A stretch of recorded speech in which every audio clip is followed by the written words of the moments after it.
ಎಲ್ರಿಗೂ ನಮಸ್ಕಾರ. ಎಲ್ಲರೂ ಚೆನ್ನಾಗಿದ್ದೀರಾ ಅಂತ ಭಾವಿಸ್ತೇನೆ. ಹಾಗೆ ಚಾನಲ್ಗೆ ಸ್ವಾಗತ ಮಾಡ್ತಾ ಇವತ್ತಿನ ವಿಡಿಯೋವನ್ನು ಶುರು ಮಾಡ್ತಾ ಇದ್ದೇನೆ. ನೀವು ನನ್ನ ಫಾಲೋವರ್ ಆಗಿದ್ದಲ್ಲಿ ನೀವು ನೋಡಿರ್ಬೋದು, ನಾನು ಮನೆಯ ಕ್ಲೀನಿಂಗ್ನ ವಿಡಿಯೋವನ್ನು ನಿಮ್ಮ ಜೊತೆ ಶೇರ್ ಮಾಡ್ತಾ ಇದ್ದೇನೆ.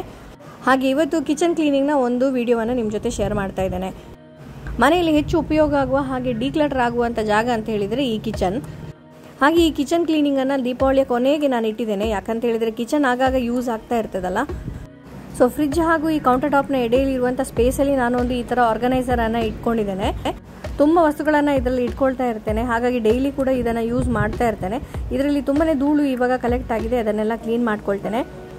ಲಿಕ್ವಿಡ್ ಸೋಪ್ ಯೂಸ್ ಮಾಡಿ ಸ್ಕ್ರಬ್ ಹಾಗೂ ಬ್ರಷಿಂದ ನಾನು ಇದನ್ನು ಕ್ಲೀನ್ ಮಾಡ್ಕೊಳ್ತೇನೆ. ಇದನ್ನು ಆರಾಮಾಗಿ ಡಿಸ್ಮ್ಯಾಂಟಲ್ ಮಾಡ್ಬೋದು, ಹಾಗೆ ಫಿಕ್ಸ್ ಮಾಡ್ಬೋದು. ಹಾಗಾಗಿ ಈ ಡಿಸ್ಮ್ಯಾಂಟಲ್ ಮಾಡುವಂಥ ಕೆಲವೊಂದು ಜಾಗ ಇದೆಯಲ್ಲ, ಅಲ್ಲಿ ಎಲ್ಲ ಈ ಕಾಕ್ರೋಚಸ್ ಮನೆ ಮಾಡ್ಕೊಂಡಿರ್ತದೆ. ಹಾಗಾಗಿ ಹೆಚ್ಚಾಗಿ ನಾನು ಇದನ್ನು ಒಂದ್ಸಲ ತೆಗೆದುಬಿಟ್ಟು ಕ್ಲೀನ್ ಮಾಡ್ಕೊಳ್ತೇನೆ. ಇನ್ನು ಇದನ್ನೆಲ್ಲ ಸರಿಯಾಗಿ ಅರೇಂಜ್ ಮಾಡ್ಕೊಳ್ಳೋಣ. ಇದೊಂದು ಸೂಪರ್ ಉಪಯೋಗ ಆಗುವಂತಹ ಒಂದು ಆರ್ಗನೈಸರ್. ಯಾಕಂದರೆ ಇದು ವರ್ಟಿಕಲ್ ಸ್ಪೇಸನ್ನು ತುಂಬ ಯುಟಿಲೈಸ್ ಮಾಡ್ಕೊಳ್ಬೋದು. ಹಾಗೆ ಸ್ಪೇಸ್ ಕಮ್ಮಿ ಇದ್ದಲ್ಲಿ ಇದನ್ನು ನಾವು ಕಡಿಮೆ ಸ್ಪೇಸಲ್ಲಿ ಯಾವುದೇ ರೀತಿಯ ಒಂದು ಆರ್ಗನೈಸರ್ ಆಗಿ ಉಪಯೋಗ ಮಾಡ್ಕೊಳ್ಬೋದು. ಇದರಲ್ಲಿ ನಾನು empty bottle, soft drinks, even medicine bottles ಇದನ್ನೆಲ್ಲ ಇಟ್ಕೊಳ್ತೇನೆ. ಹಾಗಾಗಿ ವಸ್ತುಗಳು ನೀಟಾಗಿ ಅರೇಂಜ್ ಆಗಿ ಡಿಕ್ಲಟರ್ ಏನು ಕಾಣಿಸೋದಿಲ್ಲ. ಈ ಒಂದು ಪ್ರಾಡಕ್ಟ್ನ ಲಿಂಕನ್ನು ನಾನು ಡಿಸ್ಕ್ರಿಪ್ಷನಲ್ಲಿ ಶೇರ್ ಮಾಡಿಟ್ಟಿರ್ತೇನೆ. ನಿಮಗೆ ಇಂಟ್ರೆಸ್ಟ್ ಇದ್ದಲ್ಲಿ ಚೆಕ್ ಮಾಡ್ಬೋದು. ಇನ್ನು ಕಿಚನ್ನ ಕೆಲವೊಂದು ಕ್ಯಾಬಿನೆಟ್ಗಳನ್ನು ನಾನಿವತ್ತು ಕ್ಲೀನ್ ಮಾಡ್ಕೊಳ್ತೇನೆ. ಇನ್ನು ಪೂರ್ತಿ ಕಿಚನ್ನ ಕ್ಲೀನಿಂಗ್ ನಾನು ನಿಮ್ಮ ಜೊತೆ ಶೇರ್ ಮಾಡ್ತಾ ಇಲ್ಲ. ಯಾಕಂತಂದರೆ ಅದು ಲಾಂಗ್ ಪ್ರೋಸೆಸ್ ಕೂಡ ಹಾಗೂ ಟೈಮ್ ಟೇಕಿಂಗ್ ಕೂಡ. ಹಾಗಾಗಿ ವಿಡಿಯೋ ಕೂಡ ತುಂಬ ಲೆಂತಿ ಆಗುತ್ತೆ. ಅದು ಅಲ್ಲದೆ ಸಮಯದ ಅಭಾವ ಕೂಡ ಇರೋದ್ರಿಂದ ನಾನಿಲ್ಲಿ ಒಂದು ಪಾರ್ಟನ್ನು ಮಾತ್ರ ನಿಮ್ಮ ಜೊತೆ ಶೇರ್ ಮಾಡ್ತಾ ಇದ್ದೇನೆ. ಹಾಗೆ ನೋಡಿ, ಈ ಡ್ರವರ್ಸ್ ಇದೆಯಲ್ಲ, ಇದನ್ನೆಲ್ಲ ನಾನು ಕ್ಲೀನ್ ಮಾಡ್ಕೊಳ್ತೇನೆ. ಇದರಲ್ಲಿ ಹಾಕಿದಂಥ ಲೈನರ್ ಎಲ್ಲ ತುಂಬ ಗಲೀಜಾಗಿತ್ತು, ಅದನ್ನೆಲ್ಲ ನಾನು ವಾಶ್ ಮಾಡ್ಕೊಂಡಿದ್ದೇನೆ. ಹಾಗೆ ಈ ಡ್ರವರಲ್ಲಿ ಇದ್ದ ಪಾರ್ಟಿಷನನ್ನೆಲ್ಲ ನಾನು ಚೆನ್ನಾಗಿ ಸ್ಕ್ರಬ್ ಮಾಡಿ ಅದನ್ನು ವೈಪ್ ಮಾಡ್ಕೊಳ್ತೇನೆ. ಹೆಚ್ಚಾಗಿ ನೀರಿನ ಕಲೆಗಳಿಂದ ಇದು ಗಲೀಜಾಗಿ ಕಾಣಿಸ್ತದೆ. ಹಾಗೆ ನೆಕ್ಸ್ಟ್ ಇನ್ನೊಂದು ಕ್ಯಾಬಿನೆಟನ್ನು ಕೂಡ ನಾನು ಕ್ಲೀನ್ ಮಾಡ್ಕೊಳ್ತೇನೆ. ಈ ಕ್ಯಾಬಿನೆಟ್ ಸ್ವಲ್ಪ ಸ್ಟಕ್ ಆಗಿರೋ ಆಗಿದೆ, ಅದನ್ನು ಕೂಡ ಇವತ್ತು ರಿಪೇರ್ ಮಾಡ್ಕೊಳ್ಬೇಕು. ಅದಕ್ಕಿಂತ ಮುಂಚೆ ಕ್ಯಾಬಿನೆಟಲ್ಲಿ ಇದ್ದಂತಹ ಎಲ್ಲ ವಸ್ತುಗಳನ್ನು ನಾನು ತೆಗೆದುಬಿಡ್ತೇನೆ. ಹಾಗೆ ಹಾಕಿದಂಥ ಲೈನರ್ ಕೂಡ ತುಂಬಾ ಗಲೀಜಾಗಿದೆ, ಅದನ್ನು ಕೂಡ ವಾಶ್ ಮಾಡ್ಕೊಳ್ತೇನೆ. ಇಲ್ಲಿ ನಾರ್ಮಲ್ ಒಂದು ವೆಟ್ ಕ್ಲೋತನ್ನು ತಗೊಂಡು ನಾನಿಲ್ಲಿ ಈ ಎಲ್ಲ ಕ್ಯಾಬಿನೆಟನ್ನು ಕ್ಲೀನ್ ಮಾಡ್ತಾ ಇದ್ದೇನೆ. ಇದರ ನಂತರ ಲಾಸ್ಟ್ ಕ್ಯಾಬಿನೆಟನ್ನು ಕೂಡ ನಾನು ಓಪನ್ ಮಾಡಿ ಎಲ್ಲ ವಸ್ತುಗಳನ್ನು ತೆಗೆದು ಅದನ್ನು ಕ್ಲೀನ್ ಮಾಡಿ ಹಾಗೂ ಆರ್ಗನೈಸ್ ಮಾಡಿ ಇಡ್ತೇನೆ. ಅದು ಅಲ್ಲದೆ ಕೆಲವೊಂದು ಬೇಡದ ವಸ್ತುಗಳನ್ನು ನಾನು ಇವತ್ತು ಡಿಸ್ಕಾರ್ಡ್ ಮಾಡಿ ಡಿಕ್ಲಟರ್ ಕೂಡ ಮಾಡ್ಕೊಳ್ತೇನೆ. ಕೆಲವೊಮ್ಮೆ ನಮ್ಮ ಹತ್ರ ಉಪಯೋಗಕ್ಕೆ ಬರದ ಹಲವೊಂದು ವಸ್ತುಗಳನ್ನು ನಾವು ಕಲೆಕ್ಟ್ ಮಾಡಿ ಇಟ್ಟಿರ್ತೇವೆ.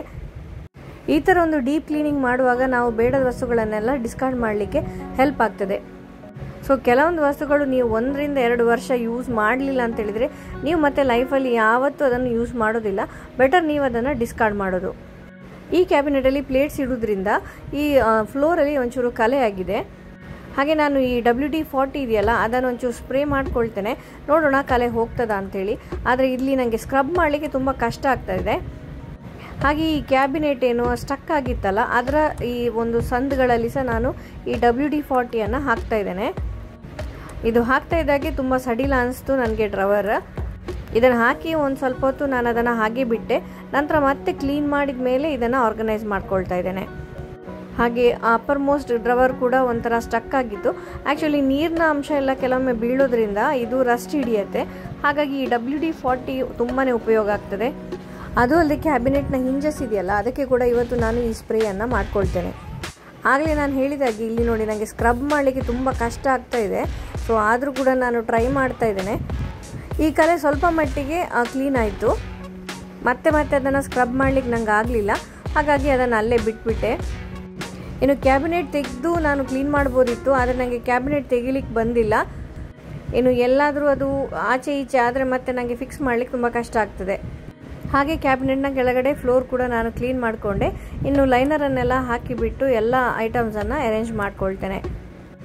ಇನ್ನು ಈ ಲೈನರ್ ಕೂಡ ವಾಶ್ ಮಾಡಲಿಕ್ಕೆ ತುಂಬ ಸುಲಭ ಇರೋದ್ರಿಂದ ಆವಾಗವಾಗ ಇದನ್ನು ತೆಗೆದು ವಾಶ್ ಮಾಡ್ಬೋದು ಹಾಗೂ ಕ್ಲೀನಾಗಿ ಇಟ್ಕೊಳ್ಬೋದು.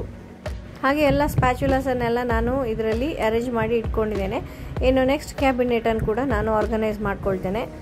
ಈ WD-40 ಹಾಕಿದ್ರಿಂದ ಈ ಒಂದು ಕ್ಯಾಬಿನೆಟ್ ತುಂಬಾ ಲೂಸ್ ಆಗಿ ಆಚೆ ಈಚೆ ಮೂವ್ ಆಗ್ತಾ ಇದೆ. ಹಾಗೆ ಇಲ್ಲಿ ಕೆಲವೊಂದು ವಸ್ತುಗಳು ನನಗೆ ಡಿಕ್ಲಟರ್ ಮಾಡಬೇಕಿತ್ತು, ಅದನ್ನು ಕೂಡ ಇಲ್ಲಿ ಡಿಸ್ಕಾರ್ಡ್ ಮಾಡ್ತಾ ಇದ್ದೇನೆ.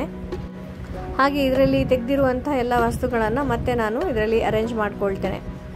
ಈ ಒಂದು ಕ್ಯಾಬಿನೆಟ್ನ ಹೈಟ್ ಸ್ವಲ್ಪ ಕಮ್ಮಿ ಇರೋದ್ರಿಂದ ಜಾಸ್ತಿ ಪ್ಲೇಟ್ಸ್ಗಳನ್ನು ನನಗೆ ಅಡ್ಡವಾಗಿ ಇಡ್ಲಿಕ್ಕೆ ಆಗೋದಿಲ್ಲ. ಹಾಗಾಗಿ ಸಣ್ಣ ಪ್ಲೇಟ್ಸ್ಗಳನ್ನು ಮಾತ್ರ ಇಲ್ಲಿ ಈ ಥರ ಆರ್ಗನೈಸ್ ಮಾಡ್ಕೊಂಡಿದ್ದೇನೆ.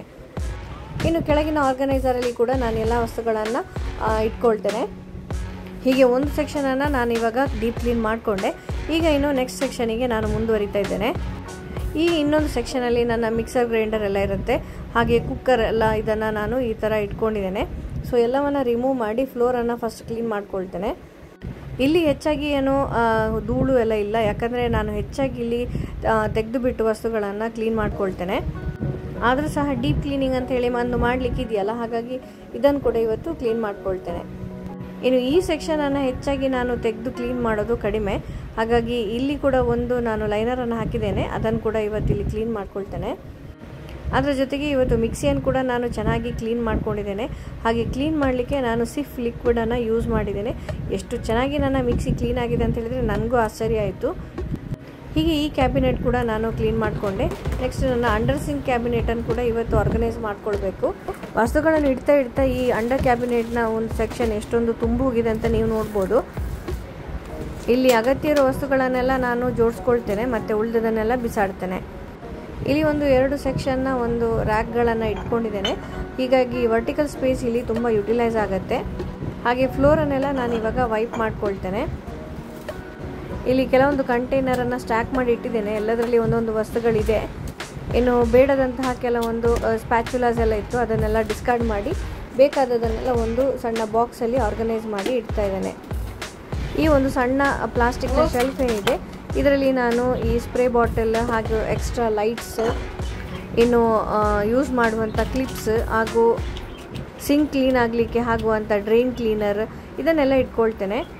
ಸೊ ಸಣ್ಣ ಒಂದು ರ್ಯಾಕ್ ಆಗಿರೋದ್ರಿಂದ ಈವನ್ ಸ್ಮಾಲ್ ಸ್ಪೇಸಲ್ಲಿ ಈ ವರ್ಟಿಕಲ್ ಸ್ಪೇಸ್ ಇಲ್ಲಿ ಯುಟಿಲೈಸ್ ಆಗ್ತದೆ ನನಗೆ. ಹಲವೊಂದು ವಸ್ತುಗಳನ್ನು ಒಂದು ಸಣ್ಣ ರ್ಯಾಕಲ್ಲಿ ನಾವು ಹೀಗೆ ಆರ್ಗನೈಸ್ ಮಾಡಿ ಇಟ್ಕೊಳ್ಬೋದು. ನನ್ನ ಅಂಡರ್ ಸಿಂಕ್ ಏರಿಯಾ ಇದೆಯಲ್ಲ, ಇಲ್ಲಿ ಒಂದು ಈ ಪೈಪ್ ಬರೋದ್ರಿಂದ ಕೆಲವೊಮ್ಮೆ ನನಗೆ ಈ ಆರ್ಗನೈಸ್ ಮಾಡಲಿಕ್ಕೆ ತುಂಬ ಕಷ್ಟ ಆಗ್ತಿತ್ತು. ಏನೆಲ್ಲ ಸೊಲ್ಯೂಷನ್ ಹುಡುಕಿದೆ, ಕೊನೆಗೆ ಈ ಥರ ನಾನು ಇವಾಗ ಆರ್ಗನೈಸ್ ಮಾಡಿ ಇಟ್ಕೊಳ್ತಾ ಇದ್ದೇನೆ. ಸೊ ಇನ್ನೊಂದು 3 ಟೈರ್ ರ್ಯಾಕ್ ಇದೆ. ಆ್ಯಕ್ಚುಲಿ ಇದು ಒಂದು 4 ಟೈರ್ ರ್ಯಾಕ್, ಬಟ್ ನಾನು ಅದರ 3 ಶೆಲ್ಫನ್ನು ಮಾತ್ರ ಇಲ್ಲಿ ಯೂಸ್ ಮಾಡ್ತಾ ಇದ್ದೇನೆ. ಇದನ್ನು ಕೂಡ ಇವತ್ತು ರಿಮೂವ್ ಮಾಡಿ ಚೆನ್ನಾಗಿ ಕ್ಲೀನ್ ಮಾಡ್ಕೊಳ್ತೇನೆ. ಈ 3 ಟೈರ್ ಶೆಲ್ಫ್ ಇದೆಯಲ್ಲ, ಇದು ಈ ವರ್ಟಿಕಲ್ ಸ್ಪೇಸನ್ನು ತುಂಬ ಯುಟಿಲೈಸ್ ಮಾಡಲಿಕ್ಕೆ ಹೆಲ್ಪ್ ಆಗ್ತದೆ. ಸೊ ಈ ರ್ಯಾಕಲ್ಲಿ ನಾನು ಹೆಚ್ಚಾಗಿ ಈ ಬ್ರಷಸ್ ಹಾಗೂ ಲಿಕ್ವಿಡ್ ಸೋಪನ್ನೆಲ್ಲ ಕಲೆಕ್ಟ್ ಮಾಡಿ ಇಡ್ತೇನೆ. ಎಲ್ಲವನ್ನು ರಿಮೂವ್ ಮಾಡಿ ರ್ಯಾಕನ್ನು ಕ್ಲೀನ್ ಮಾಡ್ಕೊಳ್ತೇನೆ. ಅದಲ್ಲದೆ ಇದರಲ್ಲಿ ಕೆಲವೊಂದು ಬೇಡದ ವಸ್ತುಗಳು ಕೂಡ ಇವೆ, ಅದನ್ನೆಲ್ಲ ನಾನು ಇವತ್ತು ಡಿಸ್ಕಾರ್ಡ್ ಮಾಡ್ಕೊಳ್ತೇನೆ. ಆ್ಯಕ್ಚುಲಿ DIY ಮಾಡಬೇಕು ಅಂತ ಹೇಳಿ ಕೆಲವೊಂದು ವಸ್ತುಗಳನ್ನು ನಾನು ಕಲೆಕ್ಟ್ ಮಾಡ್ತಾ ಇದ್ದೆ. ಇವಾಗ ಅದನ್ನೆಲ್ಲ ಡಿಸ್ಕಾರ್ಡ್ ಮಾಡ್ತಾ ಇದ್ದೇನೆ ಸ್ಲೋಲಿಯಾಗಿ. ಯಾಕಂದರೆ ನನಗೆ DIY ಮಾಡಲಿಕ್ಕೆ ಟೈಮೇ ಸಿಗ್ತಾ ಇಲ್ಲ. ಹಾಗಾಗಿ ಎಲ್ಲ ವಸ್ತುಗಳು ಸುಮ್ಮನೆ ಕಲೆಕ್ಟ್ ಮಾಡಿ ಇಟ್ಟು ನಾನು ಕ್ಲಟರನ್ನೇ ಜಾಸ್ತಿ ಮಾಡ್ತಾ ಇದ್ದೇನೆ. ಆದರೂ ಕೆಲವೊಂದು ನನಗೆ ಬಿಸಾಡ್ಲಿಕ್ಕಂತೂ ಮನಸ್ಸು ಬರೋದಿಲ್ಲ. ಅಯ್ಯೋ ಇದರಲ್ಲಿ ಏನಾದರೂ ಒಂದು ಮಾಡ್ಬೋದಲ್ಲ ಅಂತ ಹೇಳಿಬಿಟ್ಟು ಐಡಿಯಾ ಬರ್ತಾ ಇರ್ತದೆ. ಆದರೂ ಸಹ ಮನಸ್ಸನ್ನು ಗಟ್ಟಿ ಮಾಡಿ ನಾನು ಕೆಲವೊಂದು ವಸ್ತುಗಳನ್ನು ಈ ಸಲ ಡಿಸ್ಕಾರ್ಡ್ ಮಾಡಿದ್ದೇನೆ. ಹಾಗೆ ಇಲ್ಲಿ ಕೆಲವೊಂದು ಬಾಟಲ್ಸ್ಗಳನ್ನು ಕೂಡ ನಾನು ಇಟ್ಟಿದ್ದೆ, ಏನಾದರೂ ಹಾಕ್ಕೊಳ್ಳಿಕ್ಕೆ ಬೇಕಾಗ್ಬೋದು ಅಂತ ಹೇಳಿ. ಅದನ್ನು ಕೂಡ ಕೆಲವೊಂದು ಎಕ್ಸ್ಟ್ರಾ ಬಾಟಲ್ಸ್ ಎಲ್ಲ ಏನಿದೆ ಪ್ಲಾಸ್ಟಿಕ್ ಇದು, ಅದನ್ನೆಲ್ಲ ನಾನಿವತ್ತು ಬಿಸಾಡ್ತಾ ಇದ್ದೇನೆ. ಆದರೆ ಕೆಲವೊಮ್ಮೆ ಈ ಸಣ್ಣ ಸಣ್ಣ ಬಾಟಲ್ಸ್ ಕೂಡ ಉಂಟಲ್ಲ, ತುಂಬ ಉಪಯೋಗಕ್ಕೆ ಬರ್ತದೆ ಅಂತ ಹೇಳಿದ್ರೆ, ಈಗ ನೋಡಿ ನಾನು ಒಂದು ಸ್ವಲ್ಪ ಡಿಟರ್ಜೆಂಟನ್ನು ಒಂದು ಸಣ್ಣ ಬಾಕ್ಸಲ್ಲಿ ಇದರ ಅಡಿಯಲ್ಲಿ ಹಾಕಿ ಇಟ್ಟಿರ್ತೇನೆ. ಅದು ಅಲ್ಲದೆ ಈ ಸಿಟ್ರಿಕ್ ಆ್ಯಸಿಡ್, ಆಮೇಲೆ ಪೀತಾಂಬರಿ, ಅದನ್ನೆಲ್ಲ ಈ ಸಣ್ಣ ಸಣ್ಣ ಕಂಟೈನರಲ್ಲಿ ಹಾಕಿಟ್ರೆ ನಮಗೆ ಯುಟಿಲೈಸ್ ಮಾಡಲಿಕ್ಕೆ ತುಂಬ ಸುಲಭ. ಅಲ್ಲದೆ ಎಲ್ಲ ವಸ್ತುಗಳನ್ನು ಒಂದೇ ಕಡೆ ನಾವು ಆರ್ಗನೈಸ್ ಮಾಡಿ ಇಟ್ಕೊಳ್ಬಹುದು. ಸಿಂಕಿನ ಅಡಿಯಲ್ಲಿರುವ ಸ್ಪೇಸಿಗೆ ಅನುಗುಣವಾಗಿ ಈ ಹೈಟ್ ಇರುವಂತಹ ಕೆಲವೊಂದು ಕಂಟೈನರನ್ನು ಅರೇಂಜ್ ಮಾಡ್ಕೊಳ್ತೇನೆ. ಹಾಗೆ ಇಲ್ಲಿ 2 ಕಂಟೈನರಲ್ಲಿ ನಾನು ಕೆಲವೊಂದು ವಸ್ತುಗಳನ್ನ ಕಲೆಕ್ಟ್ ಮಾಡಿ ಇಟ್ಟಿದ್ದೇನೆ. ಅಂತ ಹೇಳಿದರೆ ಒಂದರಲ್ಲಿ ಸ್ಕ್ರಾಚ್ ಬೈಟ್ ಅಂತದೆಲ್ಲ ಇದೆ, ಸ್ಪಾಂಜ್ ಎಲ್ಲ. ಇನ್ನೊಂದರಲ್ಲಿ ನಾನು ಕಂಫರ್ಟನ್ನು, ಸ್ಯಾಚೆಟ್ಸನ್ನು ಕಲೆಕ್ಟ್ ಮಾಡಿ ಇಟ್ಕೊಂಡಿದ್ದೇನೆ. ಹಾಗೆ ಎಲ್ಲ ವಸ್ತುಗಳು ಒಂದೇ ಏರಿಯಾದಲ್ಲಿ ಸಿಗೋದ್ರಿಂದ ನನಗೆ ಈವನ್ ವಾಷಿಂಗಿಗೆಲ್ಲ ತುಂಬಾ ಈಸಿ ಆಗ್ತದೆ. ಹಾಗೆ ಈ ಒಂದು ಕಂಟೈನರಲ್ಲಿ ಎಲ್ಲ ಬ್ರಷ್ಗಳನ್ನು ಕೂಡ ನಾನು ಇಟ್ಕೊಂಡಿದ್ದೇನೆ. ಹೀಗೆ ನನ್ನ ಅಂಡರ್ ಸಿಂಕ್ ಏರಿಯಾ ಕೂಡ ನೀಟಾಗಿ ಕ್ಲೀನ್ ಆಗಿದೆ. ತುಂಬ ಖುಷಿಯಾಯಿತು ನನಗಿವಾಗ ಆರ್ಗನೈಸ್ ಮಾಡಿಬಿಟ್ಟು. ಹಾಗೆ ಇವತ್ತಿನ ಕಿಚನ್ ಕ್ಲೀನಿಂಗ್ನ ಒಂದು ಪಾರ್ಟನ್ನು ಇಲ್ಲಿಗೆ ಮುಗಿಸ್ತಾ ನಿಮ್ಮನ್ನು ಮತ್ತೊಮ್ಮೆ ಭೇಟಿ ಆಗ್ತೇನೆ. Till then take care and bye.